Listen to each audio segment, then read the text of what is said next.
সিলেট বাংলাদেশের উত্তর পূর্ব অঞ্চলে অবস্থিত মেঘালয়ের কুলগেশা প্রকৃতির লুকায়িত এক টুকরো স্বর্গের নাম, যেখানে মেঘ ছুঁয়ে যায় পাহাড়, আর সেই পাহাড়ের বুক চিরে ঝরে পড়ে ঝর্ণার শীতল জলধারা।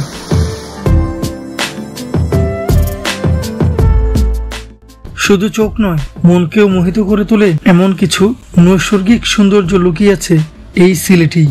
আজকের ভিডিওতে আপনাদের দেখানোর চেষ্টা করব সিলেটের গোয়েনঘাট উপজেলার জৈন্তা পাহাড়ের পাদদেশে অবস্থিত বহুল জনপ্রিয় জাফলং জিরো পয়েন্ট, মায়াবী ঝর্ণা, Jaintia hill resort, Noljuri cricket মাঠ ও ডাউকি শহর। নলজুরি ক্রিকেট মাঠের মতো অসম্ভব সুন্দর কিছু জনপ্রিয় পর্যটন স্পট এবং দেওয়ার চেষ্টা করব এই সিলেট ভ্রমণের একটি পূর্ণাঙ্গ ভ্রমণ গাইডলাইন। তাই ধৈর্য সহকারে সম্পূর্ণ ভিডিওটি দেখার আমন্ত্রণ জানিয়ে শুরু করছি আমাদের আজকের ভ্রমণ গল্প এই সিলেটকে নিয়ে।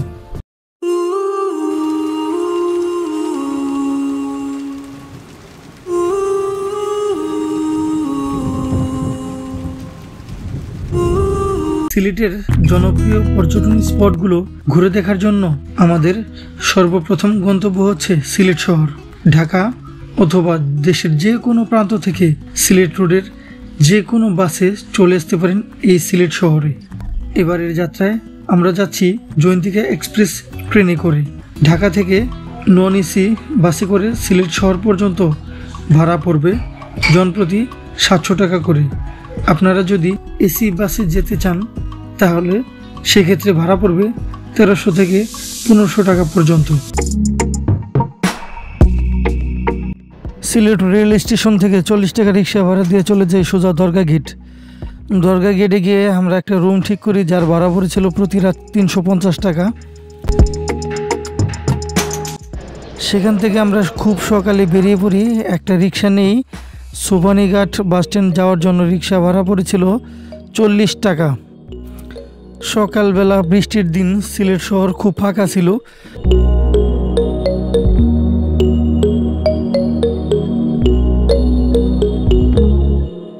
সুবানীঘাট পয়েন্ট থেকে একটা লোকাল গাড়ি ছেড়ে যাচ্ছে বাস, এই বাস দিয়ে আমি চলে যাব দর্শনীয় স্পটগুলোতে।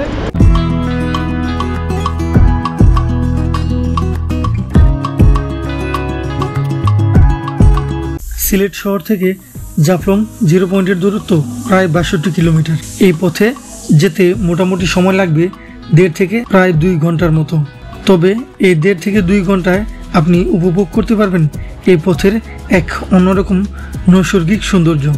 রাস্তার দুপাশ জুড়ে চোখে পড়বে বিস্তৃত সবুজ মাঠ, খালবিল আর দূরে দাঁড়িয়ে থাকা মেঘালয় পাহাড়। সবকিছু মিলিয়ে এই রাস্তার সৌন্দর্যকে বাড়িয়ে দিয়েছে আরো কয়েক গুণ।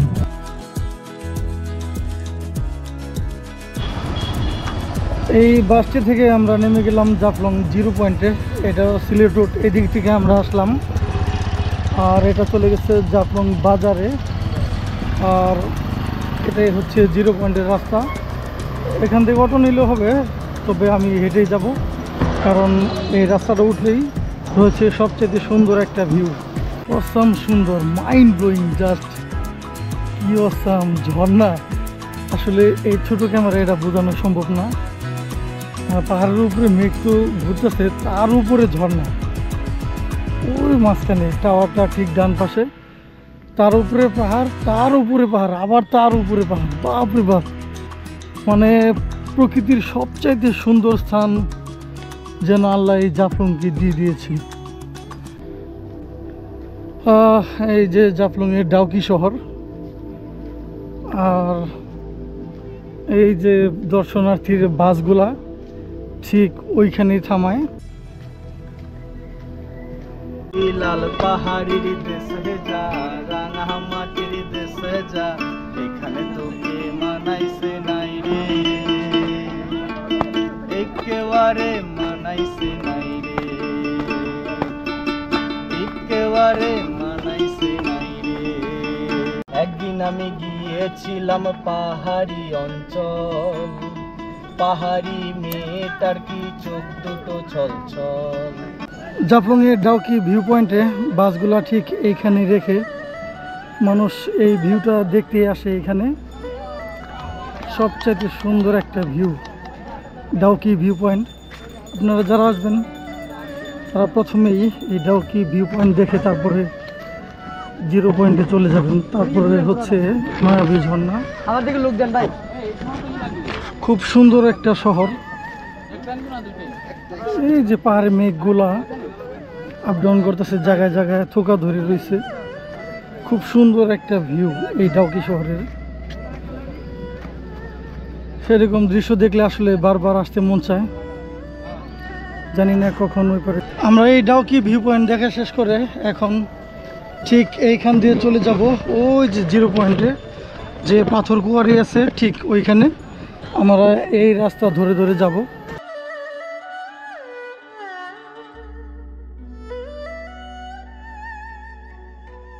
আপনার এই সিঁড়ি দিয়ে আস্তে করে নেমে ঠিক এইখান দিয়ে নিচে হচ্ছে আপনার জাফলং পাথর কুয়ারির জিরো পয়েন্ট, ঠিক ওইখানে সীমানা। আর এই যে দেখতে পাচ্ছেন এখানে আছে জাফলং জিরো পয়েন্টের একটা ফলক, এখানে মানুষ ছবি টবি উঠতেছে।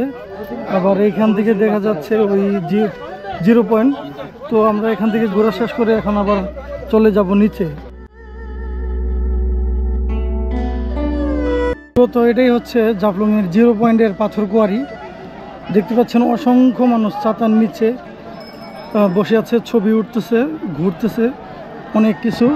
তারপরে এই পাশে দেখতে পাচ্ছি আমরা বিএসএফ ক্যাম্প, এই পাশে দেখতে পাচ্ছি বিজিবি ক্যাম্প, এবং প্রায় আনুমানিক 20 থেকে 30 ফিট বাংলাদেশের সীমানা দেখতে পাচ্ছি। সামনে এই পাশে বাড়ছে, মানে আগে যে লাইনটা দেওয়া ছিল তার চাইতে 50 বা 30-40 হাত সামনে আছে। যে এই পাশে আপনার এ পাশে একটা রশি দেওয়া আছে, একটা বেড়া দেওয়া আছে, লেখা আছে do not cross the line, মানে এই রশির ওপরে যাওয়া নিষেধ। ওখানে ভারতের যে দর্শনার্থী আছে তারা বসে ছবি উঠতেছে, তারাও আসতে চায় যে আমাদের সাথে হাত মিলাতে। আর তাদের নৌকা, তারা ডাউকি নদীটা এই দিক দিয়ে ঘোরাফেরা করে। তো আমাদের সীমানা যেতে এই পর্যন্তই। আমাদেরও অসংখ্য পর্যটক আসছে এইখানে নদীতে গোসল করতেছে। তো আপনারা যারা আসবেন এক্সট্রা কাপড় নিয়ে আসলে গোসল করতে পারবেন। টিউবের ব্যবস্থা আছে, নৌকার ব্যবস্থা আছে, অনেক কিছুই আছে। তারপরে দেখতে পাচ্ছেন অসংখ্য পাথর এখানে। এই বর্ষার মৌসুমে আসলে মোটামুটি একটা ভালো ফিল পাবেন এই জাফলংয়ের জিরো পয়েন্টের। তারপরে আপনার গরমের সিজনে একটু রুক্ষ হয়ে যায় বেশি, এই কারণে সমস্যা হয়।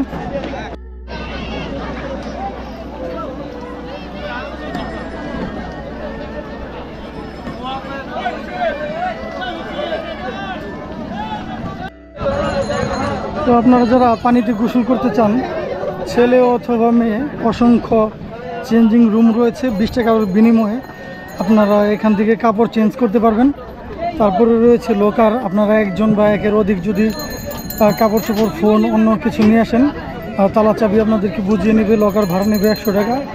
যতক্ষণ ইচ্ছা ততক্ষণ রাখতে পারবেন, তো কোনো প্রবলেম নেই। তো আমরা জাফলং জিরো পয়েন্ট এবং এই পাথর কুয়ারি দেখা শেষ করে আমরা এখন চলে যাব জাফলং যে মায়াবী ঝর্ণাটা আছে ঠিক সেইখানে, দেখি গিয়ে ঝর্ণার পানি পাই কিনা। আমরা জাফলংয়ের জিরো পয়েন্ট থেকে এই নৌকা করে চলে যাব মায়াবী ঝর্ণাতে। সেখানে গিয়ে যাব এবং আসবো। 100 টাকা হচ্ছে নৌকা ভাড়া।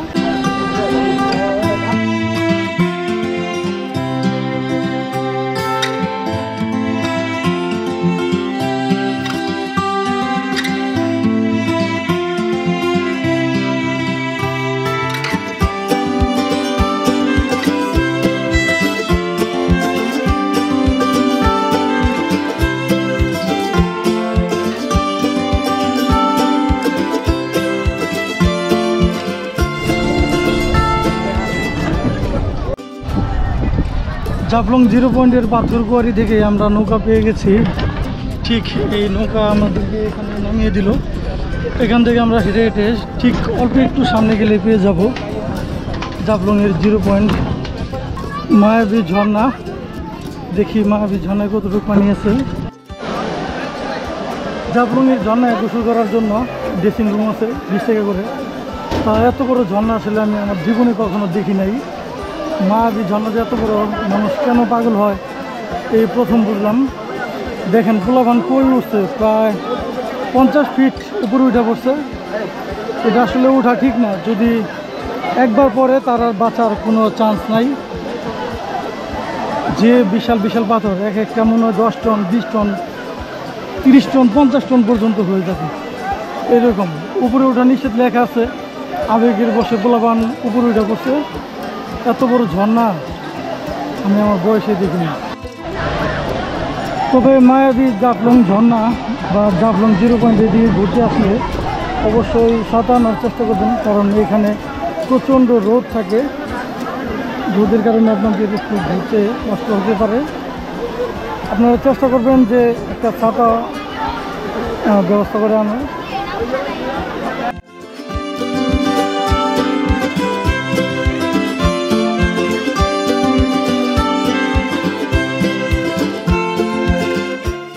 মায়াবী ঝর্ণার অপরূপ সৌন্দর্য উপভোগ করে আমরা আবারও ফিরে আসি জাফলং 0 পয়েন্টে।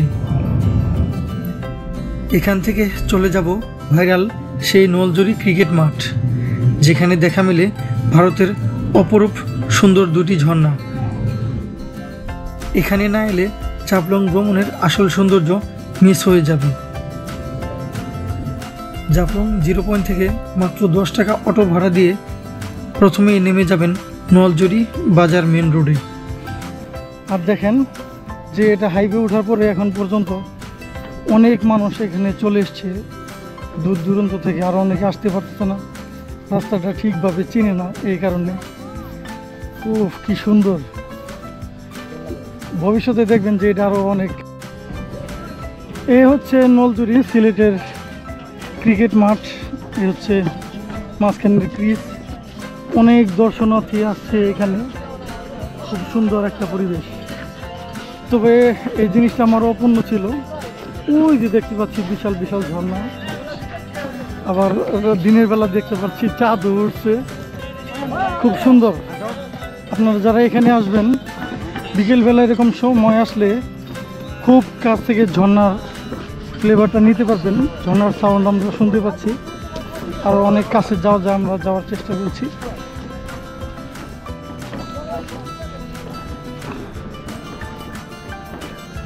ঠিক আছে, তবে আমরা এখান থেকে যাই, আমরা গিয়ে পরবর্তী স্পটগুলো দেখে ঘুরে আসি।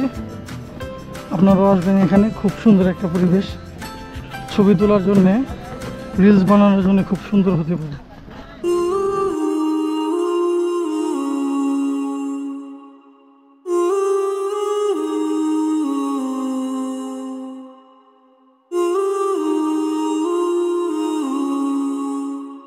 জয়ন্তা হিল রিসোর্টের টিকিট কাউন্টার, প্রবেশ মূল্য 20 টাকা। তারা আসলে রেস্টুরেন্টের ভিতরে থাকে। এটাই হচ্ছে তাদের সুন্দর একটা ডেলি রেস্টুরেন্ট। আপনারা এখানে লুক না পেলে রেস্টুরেন্টের ভিতরে লুক পেয়ে যাবেন এখান থেকেই 20 টাকা দিয়ে। মানে যদি আপনারা খাওয়া দাওয়া না করেন, রিসোর্টে না থাকেন, তবে আপনার 20 টাকা দিয়ে প্রবেশ করেই এখান থেকে ছবি তুলে ঘুরে বেরিয়ে যেতে পারবেন। এই হচ্ছে তাদের রেস্টুরেন্ট। আমার অনেক দিনের ইচ্ছে ছিল এই বাংলাদেশের লাস্ট ভিলেজে ঘুরে যাব। এই দেখতে পাচ্ছেন, এটাই হচ্ছে বাংলাদেশের লাস্ট ভিলেজ, তারপরে ইন্ডিয়া। আশা পূরণ হলো, ঘুরে গেলাম। তো আপনাদেরকে একটা সারপ্রাইজ দেখাই। ঠিক বাংলাদেশের লাস্ট ভিলেজের পিছনে দেখতে পাচ্ছেন বিশাল দুটি ঝর্ণা। এই যে একটা ঝর্ণার সাউন্ড পর্যন্ত আমার কানে আসতেছে। আর এই যে ক্ষেতের মাঝখানে একটা বাঁশের বেড়া দেখতে পাচ্ছেন, এই যে এখান থেকে প্রায় 40 গজ দূরে এই যে বাতরের মাঝখানে, অনেকে বলে আইল, এখানে হচ্ছে ইন্ডিয়ার বর্ডার, মানে বেড়া দেওয়া, ওর উপরে বাংলাদেশের মানুষ যাওয়া নিষেধ। ওই যে স্যালো মেশিনগুলো দেখতে পাচ্ছেন, ওগুলো আসলে ইন্ডিয়ার ভিতরে পড়ছে, তারপরে বাংলাদেশের মানুষ আবাদ করে, কিন্তু বেড়া দেওয়া আছে, কেউ জানি ওই পারে না যায়। আর এই যে দেখতে পাচ্ছেন বিশাল দুটো ঝর্ণা, ঝর্ণার সাউন্ড আমার কানে আসতেছে। আল্লাহর কি অপরূপ সৃষ্টি, নিজে চোখে দেখতেছি একসাথে দুইটা ঝর্ণা বড় বড়। কি পরিমাণ যে পানি আর সাদা মেঘ জমে আছে, আসলে ক্যামেরা এটা বোঝানো সম্ভব না। তো ঠিক আছে, এখানে আমরা ঘুরে গেলাম। এখন যাব নেক্সট পরের স্টেশনে, পরের স্পটে।